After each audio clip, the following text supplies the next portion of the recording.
que la grève, c'est humiliant. C'est humiliant passer des mois dehors à regarder le monde puis les heures passer quand tu sais que tu pourras pas ramener le même pain sur la table à la maison, hein. Quelqu'un m'attend à la maison, j'aime pas ce que je fais, mais quelqu'un m'attend sur la ligne de piquetage puis on doit rester, sinon, s'il y en a un qui tombe, on tombe tous. Chez ce monde-là, moi, j'ai vu un peu le microcosme de notre colonisation.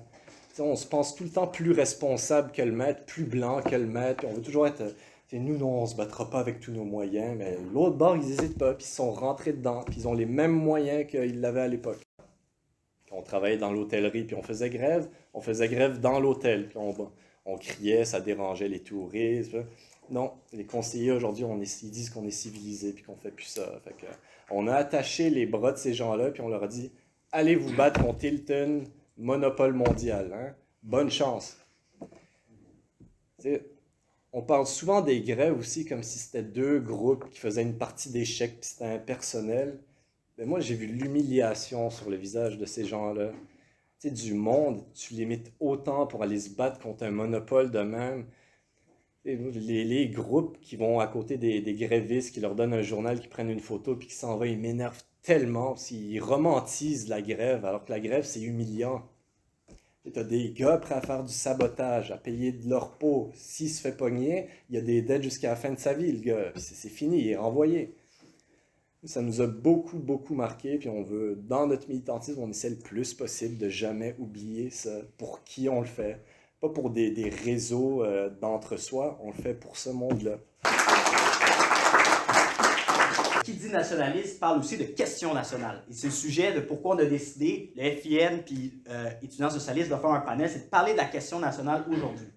Qu'on soit au Donbass, qu'on soit en Crimée, qu'on soit à Kiev ou à Moscou ou en Sibérie, ce qui est important, c'est la fraternité des peuples, l'unité de la classe ouvrière, mais en posant comme principe fondamental l'autodétermination des peuples, l'autodétermination égalitaire. La liberté, c'est pas bon seulement pour quelques peuples, c'est bon pour tous les peuples. Lénine disait à propos des questions nationales puis coloniales, il dit on n'est jamais sérieusement internationaliste si on ne lutte pas contre notre propre classe capitaliste, puis on n'est jamais vraiment internationaliste si on ne se bat pas pour la liberté des autres. Donc, il ne faut pas se leurrer. Le Canada, c'est pas si joli que ça, l'État canadien. Historiquement, c'est une entité méprisante envers les premiers peuples, les Acadiens, les francophones, les Québécois. Puis, en définitive, on a bien plus en commun contre nos exploiteurs communs.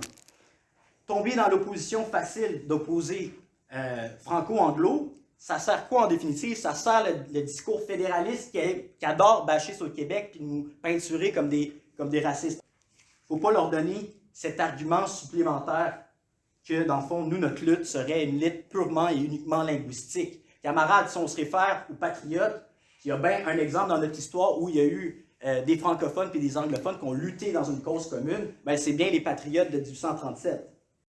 La réalité, c'est que, camarades, sans l'indépendance, on ne pourra jamais défendre notre langue et notre culture.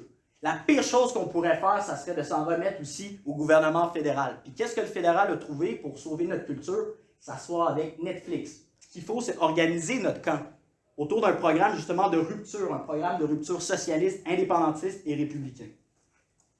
Puis aussi, ce que le PQ et QS, ils pensent, c'est que la légalité va être de notre bord. Ils pensent que le fédéralisme canadien, là, ils vont nous laisser tenir un référendum et que tout va être tranquille. Bien ça, c'est une mauvaise analyse de l'histoire. Je pense qu'ils ont oublié aussi à quel point il y avait eu les sit-ins puis les rabais des avions en 1995 pour qu'ils viennent tous à Montréal.